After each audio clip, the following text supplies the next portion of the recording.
Alhamdulillah, selamat pagi dan salam sejahtera rekan-rekan mahasiswa-mahasiswi sekalian. Alhamdulillah rabbil alamin wa bihi nasta'inu ala umuri dunya waddin. Wassalatu wassalamu ala asrofil anbiya'i wal mursalin wa ala alihi washabihi ajmain. Amma ba'du. Pertama-tama marilah kita panjatkan puji syukur kepada Allah Subhanahu wa taala, salawat serta salam semoga tercurah limpahkan ke junjungan kita, suri teladan kita, Nabiullah Nabi Muhammad sallallahu alaihi wasallam. Teman-teman sekalian, ini boleh mengaktifkan videonya ya biar kita bisa saling tatap muka ya.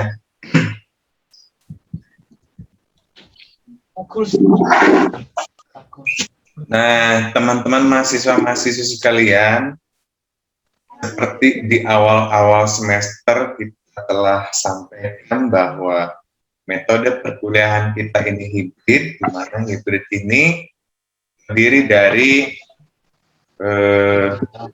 learning, tatap muka, serta live session. Jadi pada kesempatan ini, di sesi ketujuh ini kita selain e-learning juga live session, mana minimal live session kita lakukan 3 kali dalam 1 semester, itu minimalnya ya, tapi tidak menutup kemungkinan perlu menambahkan live session lain ya.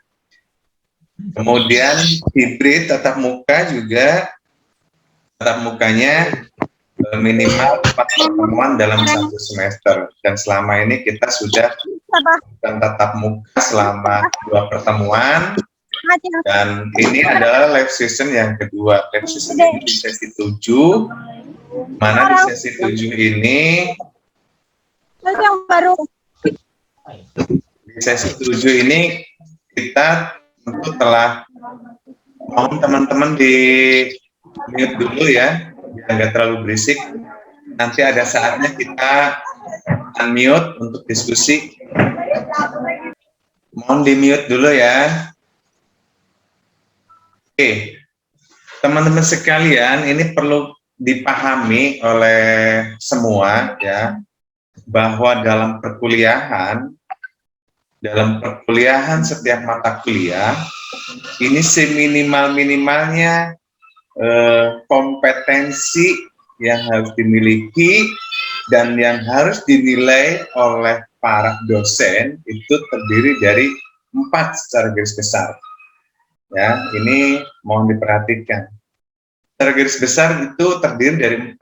Pertama adalah attitude, ya, sikap, attitude itu juga parameter yang harus dinilai dan yang harus kita kuasai, ya, yang harus kita terapkan. Pertama ada sikap, yang kedua ada pengetahuan ada keahlian umum. Yang ketiga ada pengetahuan, dan yang keempat ada keahlian khusus. Ya.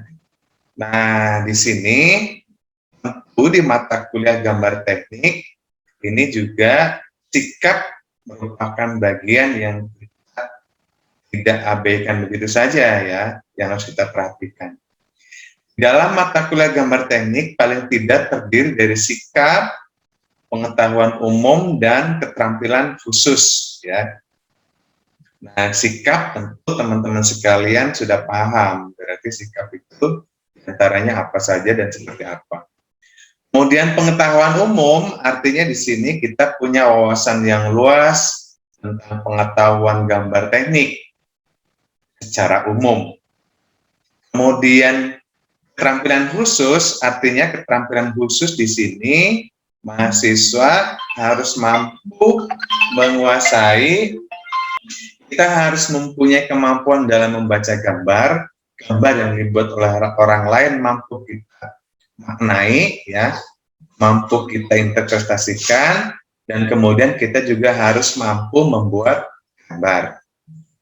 Nah, itu ya. Nah, oleh karena itu dari sesi-sesi sebelumnya kita telah mempelajari tentang makna gambar, fungsi gambar, arti dari setiap garis pada setiap gambar, kemudian cara membuat gambar, aplikasikan gambar denah ke tampak, dan lain sebagainya. Di mana di sesi 7 ini kita sudah mulai masuk ke gambar potongan.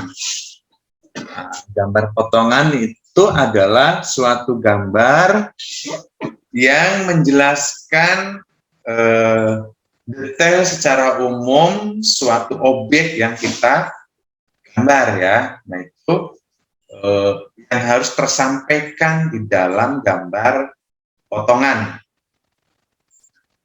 Jadi di gambar potongan itu misalkan bangunan rumah ya, di gambar potongan itu harus menampilkan bagian dalam rumah termasuk dasar, pondasi, dan atap supaya bisa menyampaikan bahwa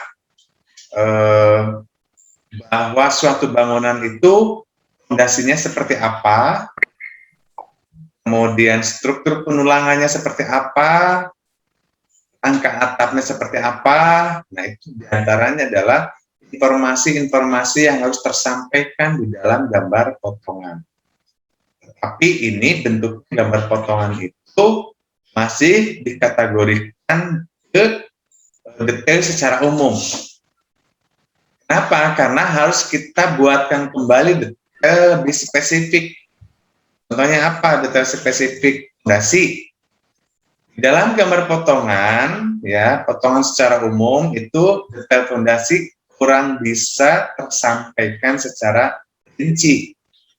Oleh karena itu, perlu kita buatkan gambar detail fondasi secara khusus yang menyampaikan informasi penting tentang fondasi.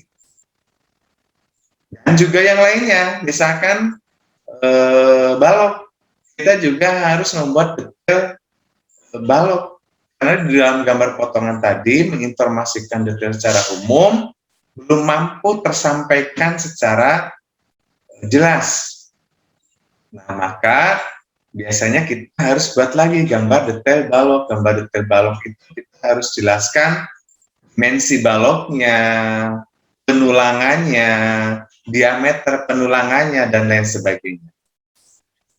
Artinya, gambar detail-detail lain dalam kita menyampaikan, dalam kita membuat gambar, pola dasar pemikirannya teman-teman sekalian, itu mana saja yang harus dibuat gambar detail sebetulnya gitu ya. Nah, mana saja gambar yang harus dibuat detail itu, pola pemikiran kita harus menyampaikan apa yang perlu dijelaskan. Dalam gambar yang kita tampilkan ini, bagian mana sih yang tidak jelas? Nah, bagian mana yang tidak jelas itulah yang perlu kita buat gambar detailnya. Misalkan tadi fondasi kurang jelas, berarti buatkan gambar detailnya. Kalau gambar potongan, contoh di sesi 7 itu, gambar detail, gambar potongan itu menyampaikan detail bangunan secara umum. Bangunan secara umum terlihat bagian dalam dan sebagainya. Saya coba contohkan gambar potongan rumah yang sederhana ya. Ini dalam proses pembelajaran kita menggunakan contoh-contoh yang sederhana terlebih dahulu supaya tidak terlalu pusing ya. Tapi sebetulnya dari yang sederhana, dari yang bangunan gedung tinggi pun pola dasar pemikirannya akan sama ya. Nah, ini adalah gambar yang kita buat untuk latihan kita di sesi 7. Ya, ini contoh gambarnya. Ini yang paling awal kita sebelum membuat gambar potongan, kita harus sinkronkan gambar tampak depan dengan tampak samping. Tentu harus sinkron itu antara denah, tampak depan, tampak atap ya. Ini dari sesi-sesi sebelumnya kan gambar denahnya ini sudah ada ya. Kemudian misalkan kita aplikasikan ke gambar tampak depan dan tampak samping. Nah, ini tentu elevasi antara kedua gambar ini harus sama. Harus sama. Jika tidak sama, maka gambar kita berarti salah. Contoh, ini elevasi top atap, berarti antara ini tampak depan dengan tampak samping ini harus sama. Karena sebetulnya membuat gambar tampak depan, ini ketinggian atap ini harus seberapa. Yang benar itu adalah mengikuti ketinggian dari atap tampak samping. Apabila suatu atap itu kita tentukan berapa derajat kemiringan atap. Ya. Kalau top atap bawah ini boleh kita tentukan di tampak depan, tetapi top atap atas ini harus mengikuti tampak sampingnya. Kenapa? Karena biasanya dalam membuat gambar atap yang ditentukan oleh kita adalah derajat kemiringan dari atap. Sehingga top atap bawah bisa ditentukan di gambar tampak depan, sedangkan top atap atas ini dasarnya ditentukan dari gambar tampak samping setelah kita buat kemiringan berapa derajat. Misalkan 30 derajat atau 35 derajat. Ya. Yang umum kemiringan atap itu ya, antara 30 sampai dengan 35 derajat. Itu yang umum digunakan. Nah, contoh ini ya, atap atas ini setelah kita buat gambar tampak samping, maka tampak depan mengikuti. Nah, ini harus sama elevasinya, ketinggiannya harus sama. Atap bawahnya, kemudian kalau ini kan ada dua elevasi ya, contoh atapnya.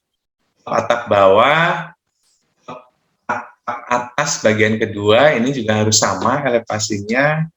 Nah, ini top elevasi yang kedua harus sama. Nah, itu adalah hal-hal penting yang perlu kita perhatikan, ya, yang perlu kita perhatikan dalam mengaplikasikan gambar denah ke gambar tampak depan dan tampak samping.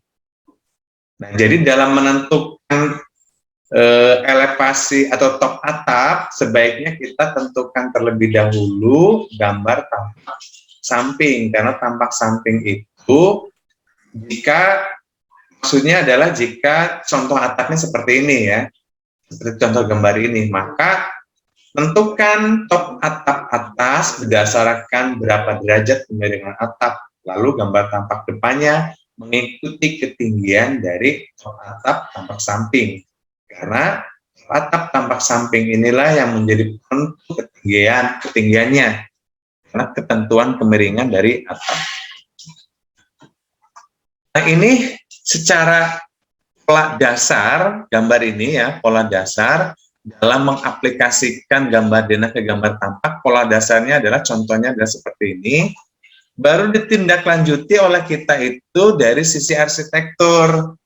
Ya, contoh ini jika kita tidak tambahkan arsitektur di sini, ini sebuah bangunan yang biasa-biasa saja, nggak ada indahnya, nggak ada apa, cuma bangunan begini gitu ya. Nah, maka selanjutnya kita harus pikirkan arsitektur apa yang bisa membuat suatu desain itu bagus. Kita tambahkan apa? Nah, salah satu contoh diantaranya adalah ini gitu ya.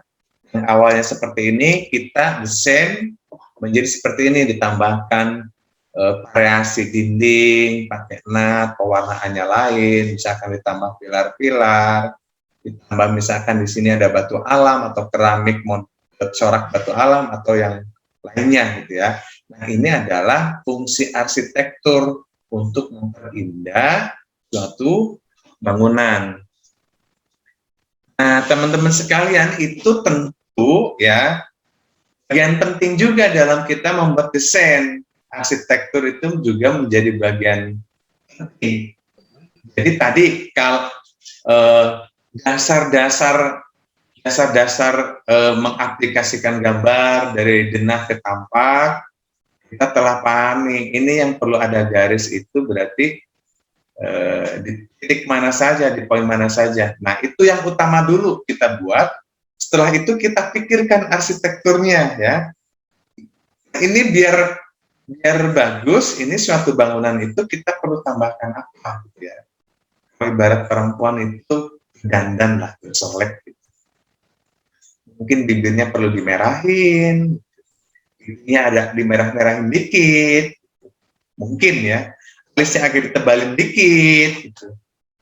Dan orang melihatnya enak, gitu. Misal gitu ya. Ada yang suka dandan perempuan? Oh, Suka dandan ya perempuan ya? jahe. Jahe jawabannya. Nah, kalau saya cowok jarang berdandan, mandi-mandi pakai baju, nyisir sudah gitu.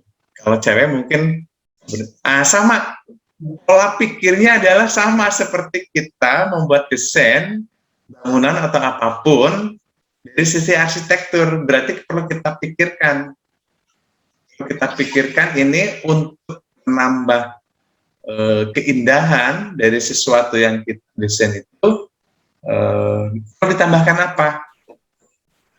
Dari mana kita bisa memunculkan ide-ide menambahkan sesuatu untuk keindahan suatu bangunan atau desain apapun gitu ya. Nah, dari mana kita bisa muncul ide-ide itu? Karena di awal-awal mungkin idenya nggak ada. Gitu. Sebetulnya harus seperti apa sih biar bagus? Nah, ini triknya ya.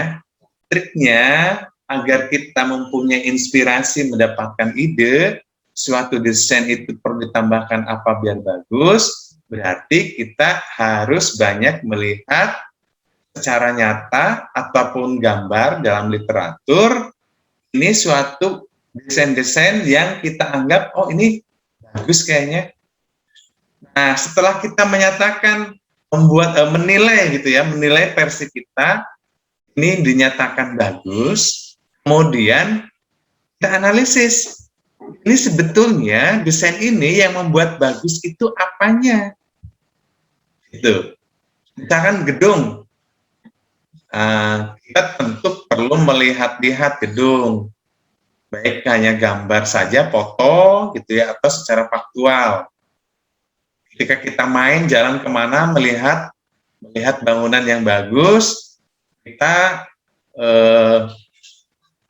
simpan di dalam memori, kemudian kita analisis, ini sebetulnya bangunan yang membuat bagus itu karena ada apanya. Apa sih yang membuat suatu bangunan ini terlihat bagus? Karena menurut saya bangunan ini bagus, misal. Nah, kutiplah itu. Poin-poin apa saja yang membuat bagus itulah yang kita kutip. Sebentar saya tutup pintu ya, agak berisik. Nah, itu adalah diantaranya trik untuk memunculkan ide kita, ya, ide kita dalam membuat desain. Apapun yang sedang kita desain, mau bangunan gedung, mau rumah, mau jembatan, gitu ya. Nah, kita tentu perlu ada referensi. Tentu masing-masing bisa menyatakan atau bisa menilai ini bagus, ini tidak bagus, versinya masing-masing. Silakan. Karena tidak harus menurut saya bagus, menurut kalian tidak bagus, tidak harus sama dengan saya. Ya silakan bagus versinya masing-masing. Karena punya penilaian atau punya pendapat masing-masing gitu ya. Tinggal mungkin bagus menurut saya dianggap bagus juga oleh orang lain atau ya gitu ya. Itu ide-ide ya. Seperti contoh bangunan kampus kita ya. Contoh bangunan kampus kita dulu banyak yang mengkritik ke saya karena kebetulan saya yang membuat desain ya kampus kita ini. Pada saat pelaksanaan pembangunan kita dikritik, bangunannya itu kayak madrasah, masa bangunan kampus kayak madrasah? Karena memang yang dilaksanakan itu adalah bangunan inti, belum arsitektur. Nah, padahal memang belum selesai kan bangunannya, hanya saja orang melihatnya itu masih proses, belum selesai. Tapi setelah selesai, arsitekturnya sudah terpasang gitu ya. Nah, baru orang menyatakan, oh ternyata nggak kayak madrasah ya gitu. Nah, karena tadi contoh di slide tadi yang saya sampaikan, dasarnya adalah seperti yang belum ditambahkan arsitektur ya. Tapi setelah ditambahkan arsitektur tadi, ditambahkan variasi apa, menjadi lebih terlihat menarik. Nah, ini ya, jadi bagaimana kita bisa memunculkan ide atau inspirasi dalam membuat desain yang bagus dalam sisi arsitektur. Berarti pertama kita harus banyak melihat desain-desain atau bangunan nyata yang sudah jadi kalau kita sedang membuat desain bangunan. Kalau gedung berarti kita harus banyak melihat bangunan-bangunan gedung yang kemudian kita anggap gedung itu bagus, kemudian kita harus mengutip, bukan berarti harus mencontoh seperti itu bentuknya, tapi kita harus ada yang kita kutip, ini sebetulnya yang bikin bagus itu karena ada apanya, sehingga itu jadi terlihat bagus. Contoh kayak kampus kita, dulu kan sebelum selesai ya, orang menganggapnya bikin kampus kayak madrasah. Tapi setelah selesai, beda penilaian orang. Karena memang kita ada tambahkan arsitekturnya. Nah, kalau menurut saya, karena saya yang membuat desain, ya bagus. Tapi belum tentu menurut kalian itu bagus, itu belum tentu. Nah, tapi kalau menurut kalian juga bagus, berarti kalian juga harus mengutip, sebetulnya ini apa yang membuat bagusnya. Karena seperti yang saya sampaikan tadi, dulu orang berkomentar, ini kayak bikin madrasah. Tapi setelah jadi, selesai, beda lagi komentarnya. Nah, itu ya teman-teman sekalian. Yang kemudian, ini membuat gambar potongan kemarin sesi 7 ini sudah dipelajari belum teman-teman? Materi sesi 7 sudah dipelajari belum? Sudah ya? Sudah, Pak. Udah, Pak. Kira-kira kalau kita membuat gambar potongan sudah bisa ya? Sudah bisa belum? Diem ya? Sudah bisa belum? Apa perlu saya jelaskan sekarang? Perlu Pak dijelaskan Pak. Perlu, Pak. Belum Pak, Jelaskan belum ya? ngerti sepenuhnya. Oke. Saya jelaskan ya, saya kembali lagi ke slide-nya. Oke, nah ini estetika arsitektur adalah bagaimana memberikan ornamen pada tampak agar tampak terlihat indah. Contoh pada gambar tersebut dengan modifikasi pilar, kanopi beton, variasi dinding, pasangan batu alam atau keramik atau sejenisnya. Nah ini perspektifnya ya. Nah, dasar mengaplikasikan gambar tampak potongan AA. Nah ini teman-teman sekalian, dalam membuat gambar potongan, dalam gambar denah ini ada garis putus-putus yang ada tanda panah, kemudian dikasih kode ini A, ini A. Kemudian ini juga ada garis putus-putus yang diakhiri dengan kode atau simbol BB. Nah, artinya pada saat kita membuat gambar potongan, itu berdasarkan gambar titik potong. Nah, AA ini merupakan garis potong. AA dan BB ini merupakan garis potong. Ya. Nah, contoh ini, perhatikan posisi garis potong AA, ya. AA mengaplikasikan gambar potongan AA berarti sudut pandang dimulai dari garis potong AA. Ya.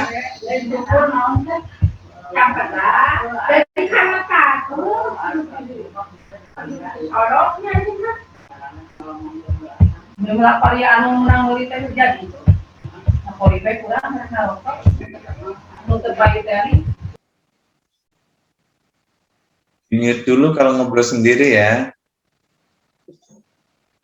Yang harus digambar pada tampak potongan AA adalah kondisi bangunan jika bangunan kita potong. Jadi misalkan tadi kan sudah jelas nih gambar tampak depannya, gambar tampak sampingnya, kemudian perspektifnya. Nah, sekarang yang namanya gambar potongan itu berarti apabila suatu bangunan itu kita potong. Potongnya di mana? Di garis AA. Jika dua berarti selain garis AA ada BB gitu ya. Nah, ini titik garis inilah start point kita dalam membuat gambar potongan. Berarti ada dinding ini yang terpotong, ada dinding ini yang terpotong. Berarti dinding ini tidak terpotong nih, utuh. Artinya pasti di sini ada sudut yang harus ada garis kan. Nah, jadi ketika kita potong, sudut pandangnya dari garis potong ini, bukan dari sini lagi ya. Ini seolah-olah kita potong, kita buang, maka sudut pandangnya adalah di garis AA, jika dari depan atau dari samping. Jadi sudut pandangnya adalah dari garis BB. Nah, itu ya dasar. Nah, mengaplikasikan gambar potongan AA berarti sudut pandang dimulai dari garis potong AA yang harus diperhatikan. Nah, berarti itu contoh titik-titik yang harus ada garis ya, yang wajib ada garis.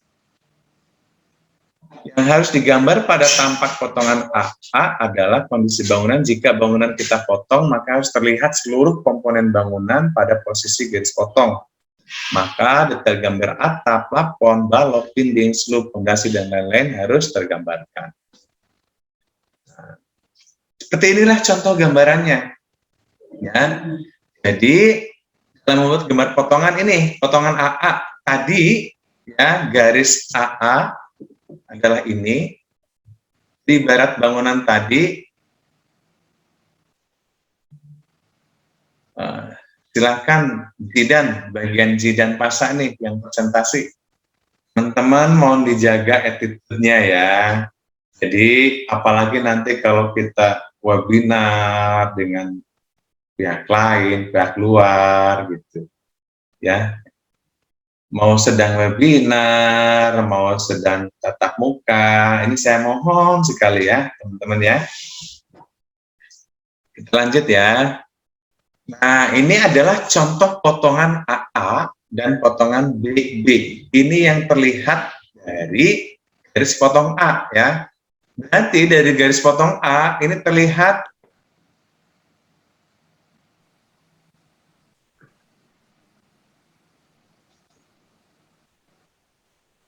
Jidan, halo Jidan.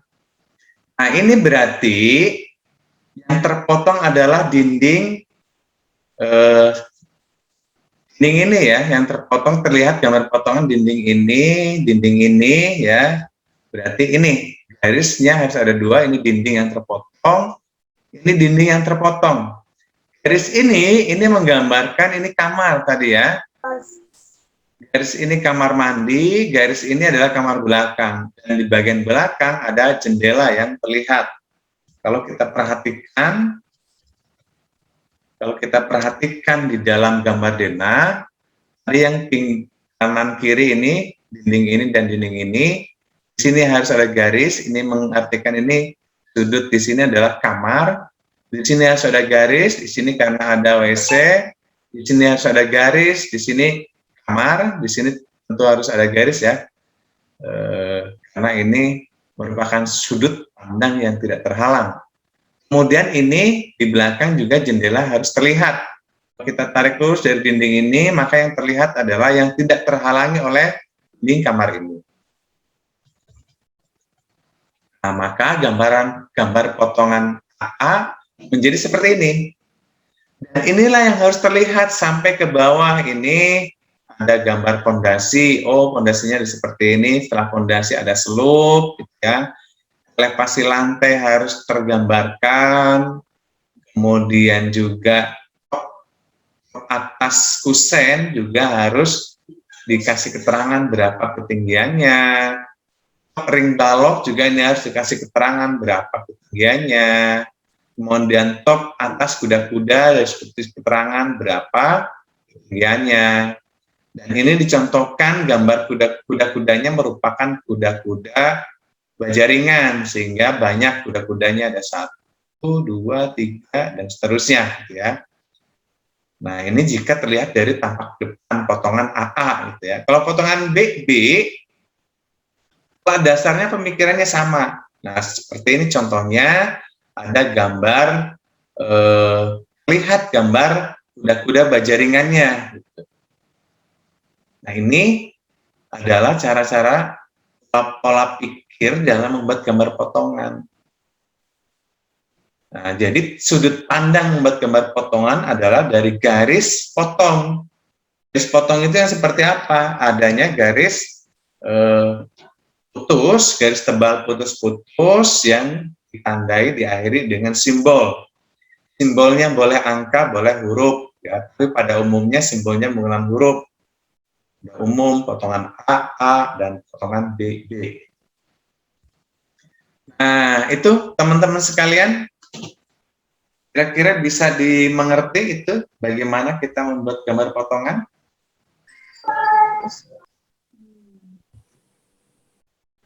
Dimengerti, Pak. Mengerti ya? Oke. Jidan, apa dimengerti Jidan? Insya Allah, Pak. Insya Allah ya, baik. Oke. Ada yang mau ditanyakan sekarang tentang potongan? Atau yang lain selain potongan mungkin yang perlu dipertanyakan? Untuk itu, mohon izin bertanya, Pak. Saya Manika Dewa dari TS 21A, Pak. Ya, silakan. Ya, di denah tadi kan selain ada gambar potongan A sama B itu ada angka-angka dan juga huruf-huruf seperti 1L, terus ada A1 gitu-gitu. Nah, itu kan ada banyak tuh mengelilingi denah. Itu maksudnya apa ya, Pak? Terima kasih. Baik, saya jawab dulu ya. Oke, saya share lagi. Nah, ini ya contohnya ya. Ada 1, 2, 3, 4. Dibulatin itu ya maksudnya pertanyaannya ya, Manika ya. Iya, Pak. 5, 6, 7, 8, dan seterusnya. Ada A, B, C, D. Nah, ini fungsi dari kode-kode ini ketika kita akan menghitung suatu pekerjaan atau ketika kita akan membuat detail suatu gambar, kita harus jelaskan yang dibuat itu detailnya mana. Misalkan detail yang kita gambar itu adalah A5 atau B6. Nah, berarti kita fokus ke dalam B6, detailnya seperti apa. Ya, ada kalanya di titik-titik tertentu itu ada interior khusus. Ada apa nih di dalamnya? Nah, itu perlu dibuat detail secara khusus. Misalkan C7, di dinding ini ada bupet, misalkan ada lemari. Gitu.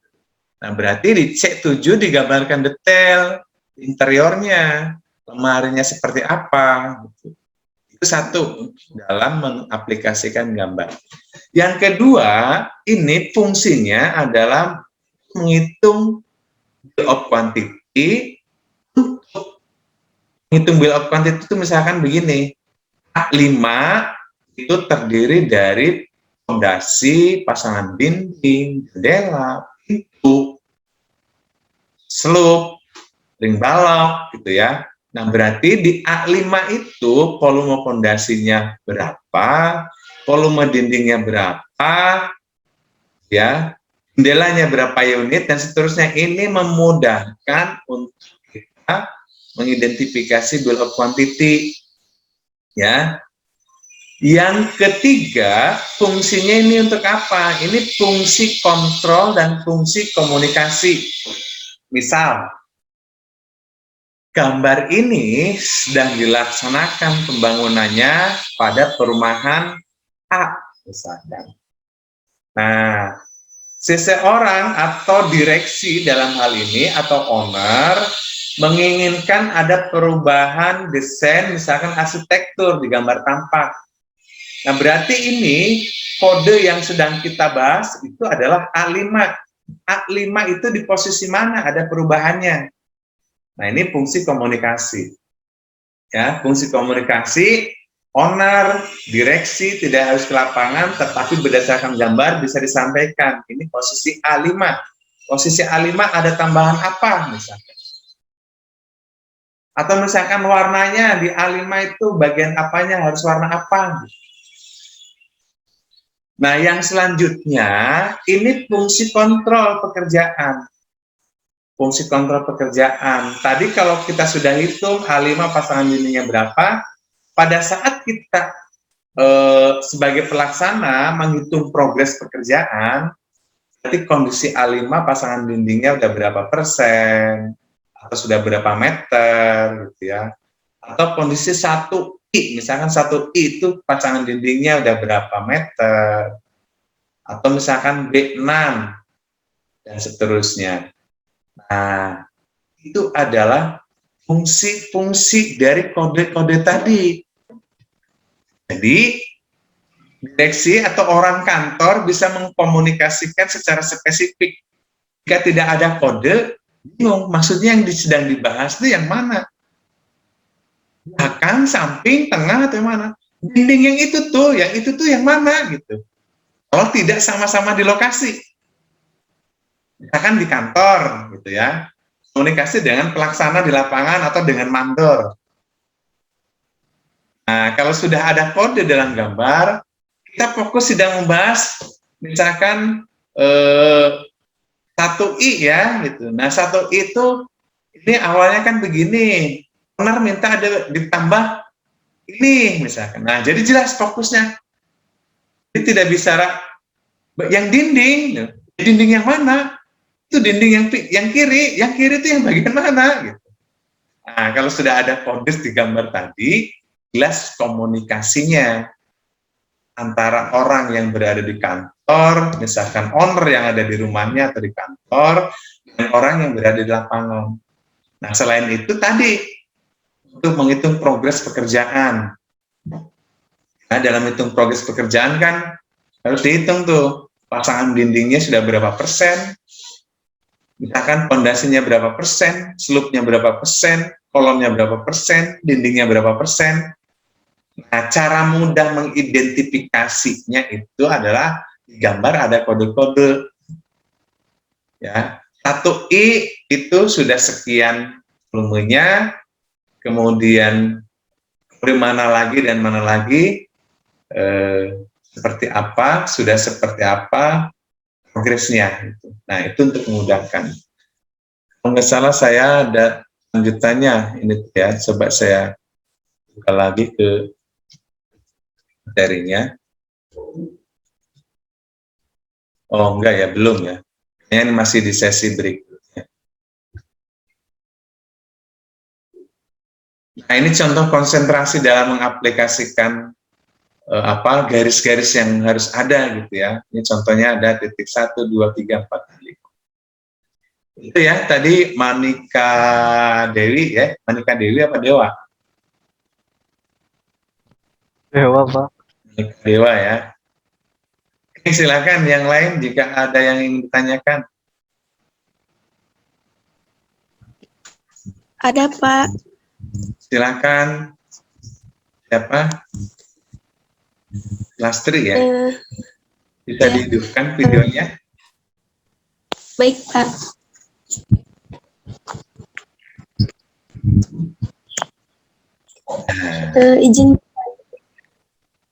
Izin bertanya, Pak. Saya Sulastri dari Teknik Sipil 21E. Tadi kan contohnya yang gambar potongan itu pas lihat bagian atapnya itu, apakah harus dari depan gitu, Pak, itunya? Atau dari tengah aja yang pas garis dipotongnya gitu? Nah, jadi saya belum menyampaikan. Tadi kita kan dalam membuat gambar potongan itu kan sudut pandangnya adalah dari garis potong ya. Garis potong AA dan garis potong BB. Sekarang Pertanyaan selanjutnya, saya menyambung pertanyaannya Sulastri ya. Siapa yang menentukan garis potong itu ada di mana? Dan kenapa garis potong itu harus ada di situ? Gitu ya. Pembuat gambar. Nah, udah dijawab sama Rifki tadi. Pembuat gambar, tentu yang menentukan ini garis potongnya harus di mana. Berarti dalam menentukan garis potong harus di mana itu, apa yang kita pertimbangkan dalam menentukan garis potong? Ada yang tahu? Ada yang tahu? Apa sih yang harus dipertimbangkan dalam kita menempatkan ini garis potongnya ada di sini nih? Contoh di gambar tadi, garis potong AA posisinya di situ. Kenapa harus di situ? Kenapa nggak agak belakang gitu? Kenapa nggak tengah-tengah banget gitu? Apa pertimbangannya kira-kira menentukan garis potong? Ada yang tahu?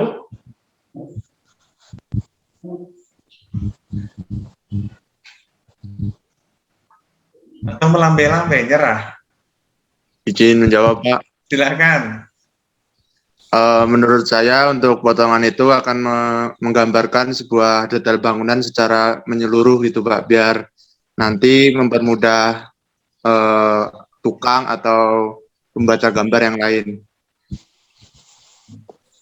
Jadi akan menambah jelas gitu.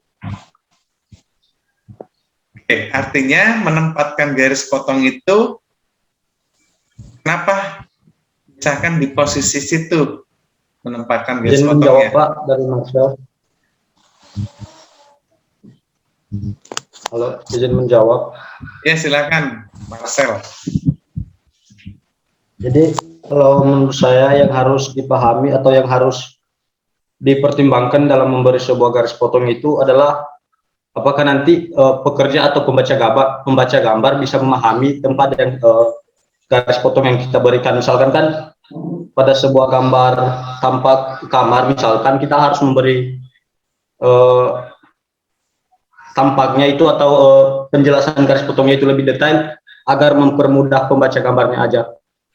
Begitu, Pak.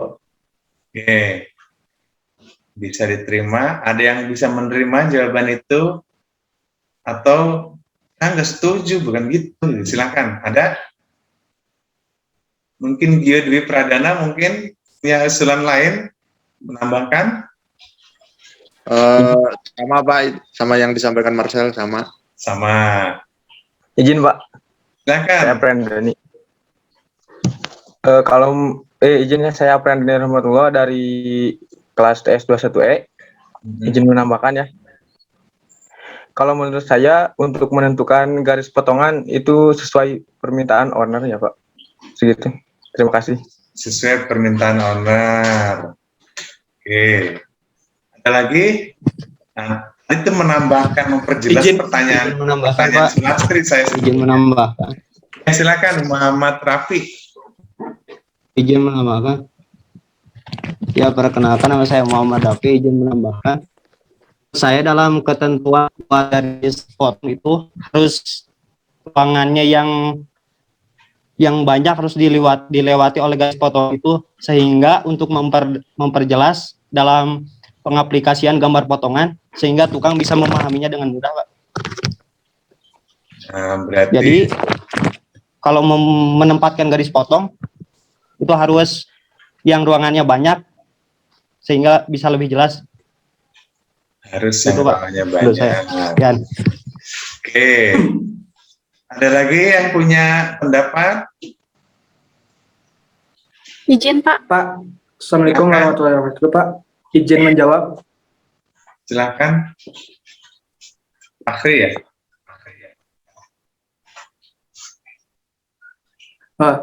Pak, perkenalkan nama saya Varianam dari Teknik Sipil 21E. Izin menjawab, Pak. Jadi untuk cuman menambahkan sih, Pak. Jadi kita memilih garis potongan itu mencari daerah ruangan yang beda elevasi dan ketinggian plafonnya juga, Pak. Kan misalkan nggak semua gambar rencana ada denah plafon dan denah lantainya juga, Pak. Jadi kita tahu perbedaan antara tinggi plafonnya juga. Izin menambahkan aja, Pak. Cuman gitu, Pak. Baik, Izin silakan. menjawab Bapak. Bisa dihidupkan kalau- videonya. Ya. Elsa Aprianti. Ya, silakan.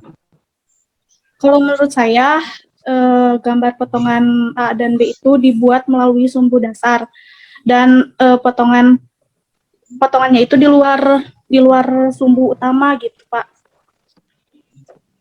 Terima kasih. Oke, kenapa harus di ruang tunggu utama? Soalnya biar ada titik potongnya itu apa ya? Biar itu jadi kita mengetahui titik potongnya, terus biar gampang juga dibaca kita ataupun lainnya gitu, owner ataupun yang lain. Gitu, Pak. Oke, baik. Siapa lagi yang punya pendapat? Oke, sekarang saya yang berpendapat ya. Saya yang berpendapat. Apa sih dasar pemikiran kita dalam menentukan, dalam menempatkan garis potong? Dan siapa yang menentukannya? Saya setuju tadi, sepakat dengan siapa tadi yang menyampaikan, membuat gambar, yang menentukan siapa? Saya, Pak. Rifki ya? Ya, Rifki, saya sepakat dengan Rifki. Tetapi pertimbangannya, kita yang membuat gambar itu memang yang ditempatkan kita. Tetapi pertimbangannya adalah dalam menentukan garis potong itu, pertama, adakah objek lain yang penting, yang tidak biasa, misalkan yang penting perlu disampaikan, perlu diinformasikan dalam gambar potongan. Nah, jika ada itu berarti ada di posisi mana? Nah, di posisi itulah objek penting yang bisa terlihat oleh semua si pembaca, kita tempatkan garis potong. Jika ada objek tersebut. Berarti pola pikirnya kalau saya ada dua. Pola pikirnya. Jadi pertama, jika ada objek yang perlu dijelas, ya, misalkan ini ada yang tidak biasa, atau ada poin-poin penting lain yang perlu terinformasikan dalam gambar. Maka, disitulah titik potong kita harus tempatkan. Yang kedua, jika tidak ada objek yang penting, umum itu biasa-biasa saja. Contoh gambar denah tadi, itu umum, biasa-biasa saja. Tidak ada hal yang sangat kompleks yang perlu kita perlihatkan. Standar itu ya. Standar, ada pondasi, ada slope, lantai, plafon, kuda-kuda, standar. Nah, jika kondisinya demikian, kalau saya, ini pendapat saya ya, tadi yang menyampaikan Muhammad Rafi ya, Muhammad Rafi kalau nggak salah ya, mana ruangan-ruangannya yang banyak yang harus ditempatkan gitu ya. Kalau saya, pendapat kedua berbeda hal. Jika memang tidak ada hal yang sangat penting untuk diinformasikan, karena sudah biasa-biasa saja, kalau saya justru mencari objek yang ringan dalam membuat gambarnya. Karena tidak ada hal penting lain yang perlu tersampaikan dalam gambar potongan. Hanya yang perlu tersampaikan itu hanya elevasi lantai, elevasi plafon, elevasi top atap, elevasi ambang atas kusen misalkan. Itu kan standar ya, standar yang perlu diinformasikan. Artinya standar itu dimanapun penempatan titik potong itu harus tersampaikan. Jadi itu standar. Artinya jika memang tidak ada hal yang penting yang perlu tersampaikan dalam gambar potongan, kalau saya menempatkan garis potong, ada objek yang lebih mudah menggambarnya. Contoh, gambar potongan ini ya. Nah, contoh ini ya. Kalau mau ngambil ruangan terbanyak kan di titik sini nih. Ini jadi gambar mandi ini, gambar kamar mandinya terlihat potongannya. Tapi saya memilih di sini. Karena tidak ada hal yang penting perlu tersampaikan, semuanya standar. Nah, ini saja yang lebih mudah menggambarnya. Ada dinding yang terpotong hanya 2, sisanya hanya garis-garis ini. Nah, tapi boleh berdasarkan idenya Muhammad Rafi, bukan tadi? Coba aktifkan lagi videonya kalau wajahnya terlihat, saya ingat. Iya, Pak. Muhammad Rafi ya. Iya, Pak. Bener juga menurut idenya Muhammad Rafi gitu. Ya.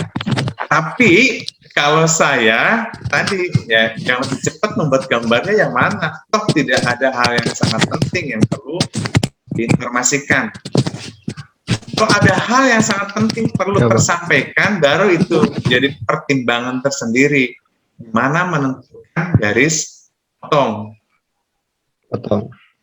Itu ya. Tadi jawab pertanyaan Sulastri dan saya kembangkan pertanyaannya supaya lebih tajam ya. Itu ya Sulastri. Saya contohkan lagi di potongan BB ya. Kenapa sih harus di sini potongan BB? Gitu. Karena menurut saya ini tidak ada yang sangat krusial perlu diinformasikan, semuanya standar. Sudah mencari titik yang mudah saja menggambarnya. Ini potongan BB adalah titik yang termudah membuat gambarnya. Dibanding kalau geser ke kamar, atau kalau geser ke sini, ke kiri, atau geser ke kanan, itu tingkat kesulitan menggambarnya bukan sulit sebetulnya. Proses menggambarnya jadi lama saja. Tapi kalau ini kan potongan dinding cuma 2 nih, depan dan dinding belakang. Beres. Cepat itu bikin gambarnya.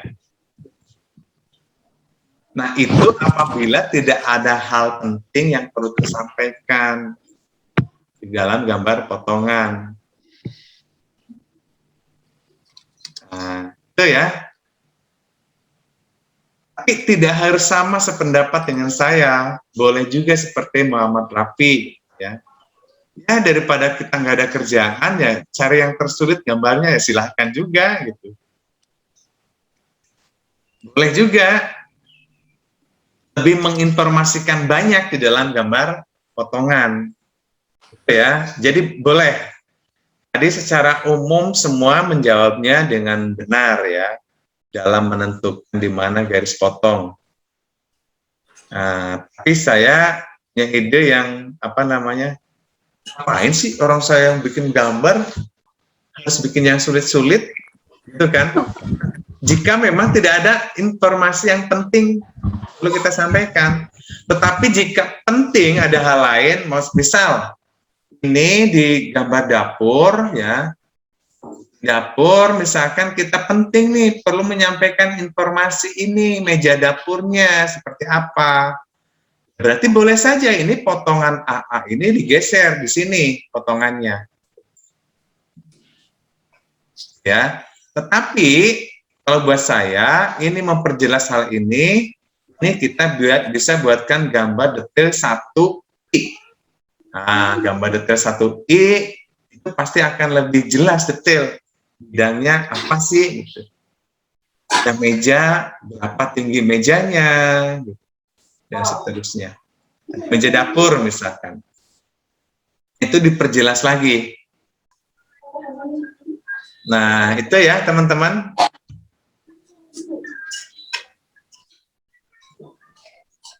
Jadi menentukan garis potong itu tidak ada standar baku. Harus di mana? Tidak ada. Harus di tengah-tengah bangunan misalkan. Tidak ada. Tidak ada standar baku. Berarti tergantung kepentingan, tergantung keperluan. Jadi keperluannya adalah tadi, jika kita perlu menyampaikan hal-hal yang kurang umum pada suatu bidang, nah pasti garis potong terus ada di situ tuh biar terlihat. Tapi jika biasa-biasa saja umum gitu sudah biasa, ya lebih baik tentukan titik potongnya yang mudah saja kita dalam membuat gambarnya supaya kerjanya kita cepat. Oke, selanjutnya tentang tugas sesi 7 ya. tentang tugas sesi 7 itu tugasnya harus membuat gambar ulang berdasarkan materi. Nah, karena kebetulan materi di sesi 7 ini ada dikasih 2 materi, gitu ya. Nah, kemarin ada yang bertanya yang melalui WhatsApp itu yang mana yang harus digambar, semua atau gimana. Jika sempat semua gambar silahkan. Tapi jika merasa tidak sempat, sibuk saya, waktu saya sempit, silahkan yang materi yang 8 saja itu. Materi 8 yang tadi kita presentasikan saja, yang digambar. Ya. Nomor 1 ya, yang jadi pertanyaan itu, gambar ulang yang ada di materi. Materinya saya ada kirim 2. Kalau bisa, gambar kedua-duanya, kedua materinya. Jika repot, banyak tugas mata kuliah lain, waktunya sibuk, cukup 1 materi saja yang 8. Nggak salah ada angkanya 8 ya? Ada nggak? Ada ya? Halo?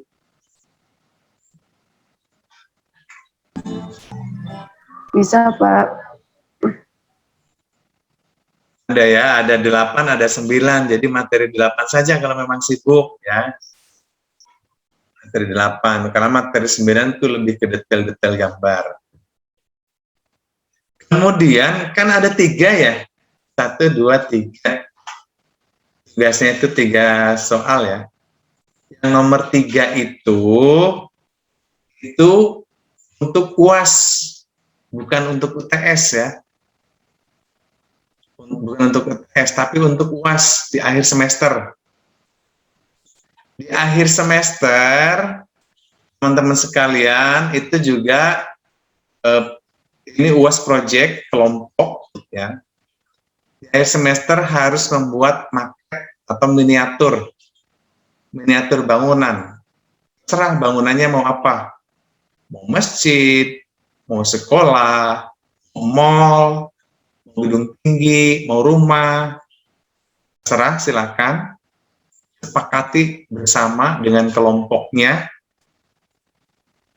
Masing-masing kelas silakan membentuk kelompok, ya, membentuk kelompok yang adil dalam membentuk kelompoknya.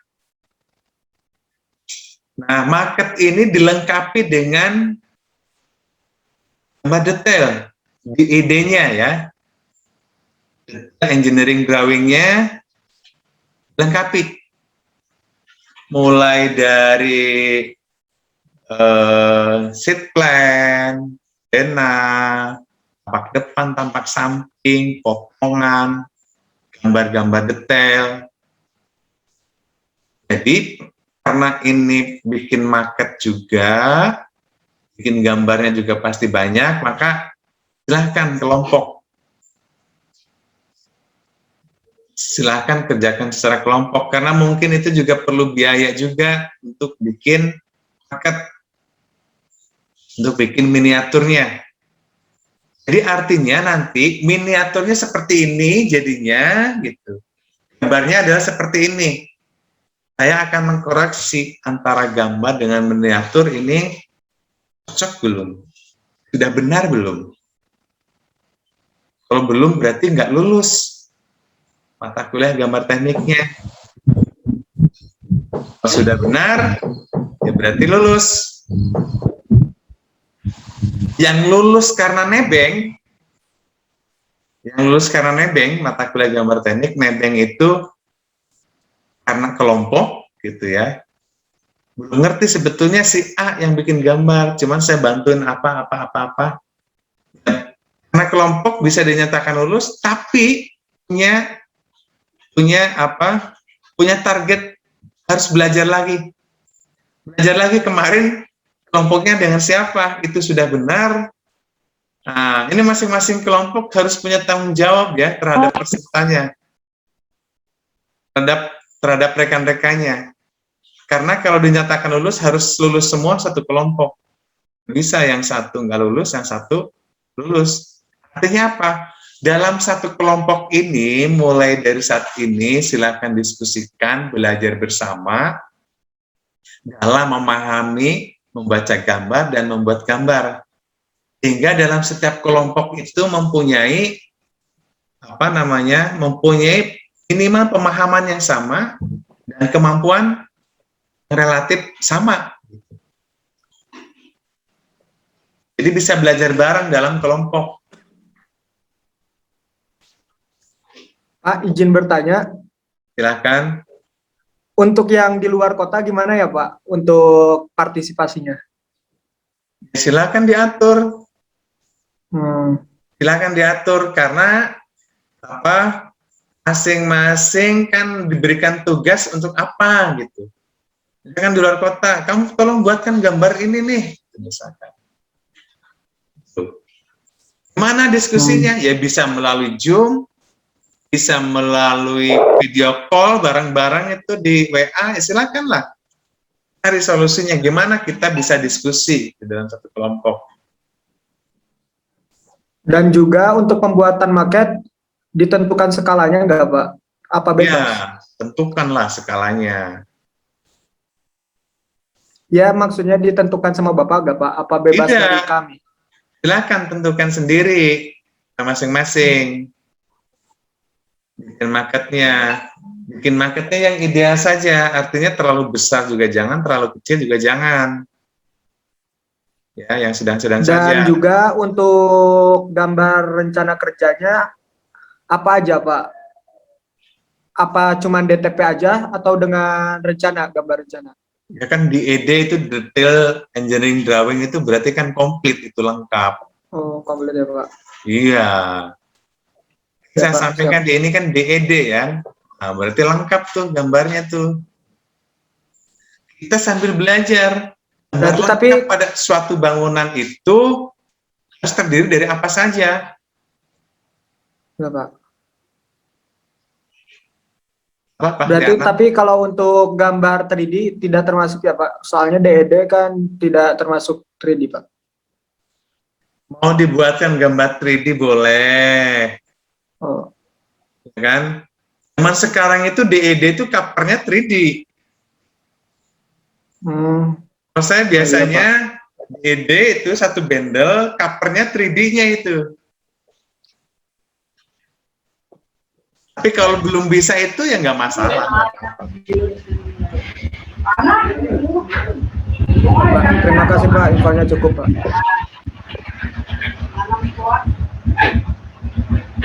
Oke, ada lagi yang bertanya?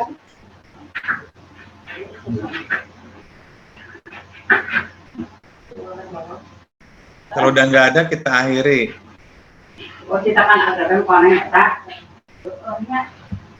Pak, M. Raditya, apalagi ngobrol sendiri. Oke, kemudian saya sampaikan kisi-kisi UTS. Kalau tadi UAS-nya sudah, sekarang kisi-kisi UTS. Apa sih kisi-kisi UTS? UTS-nya saya buat project ya. Buat project, waktunya 1 minggu. Jadi nanti kita akan UTS melalui sistem ya, di Sumo ya, sistem aplikasi.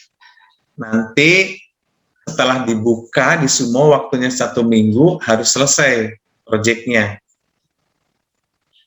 Nah, proyeknya apa? Ya diantaranya adalah membuat gambar. Proyeknya membuat gambar. Gambarnya harus pakai apa? Saya infokan dari sekarang. Boleh manual, ya, boleh manual, boleh juga menggunakan aplikasi membuat gambarnya. Silakan. Yang penting dikerjakan sendiri, bukan nyuruh orang lain.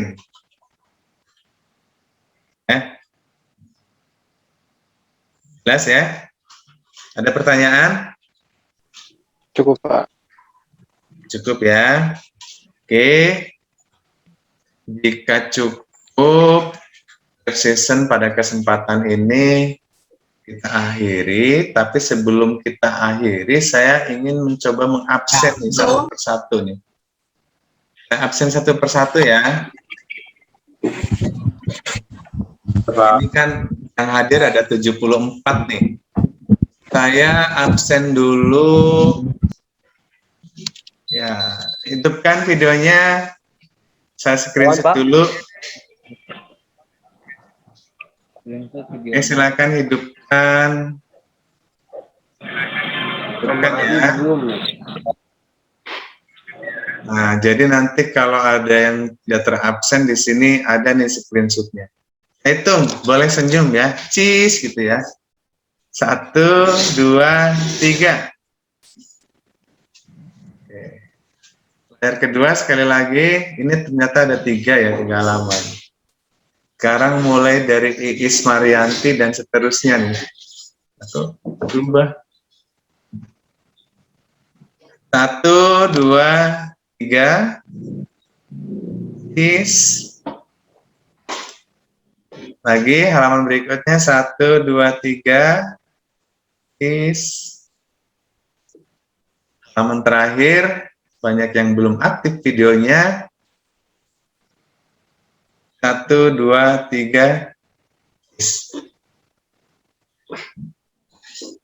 Oke, live session pada kesempatan ini kita akhiri, kurang lebihnya mohon dimaafkan. Billahi taufiq wal hidayah. Wassalamualaikum warahmatullahi wabarakatuh.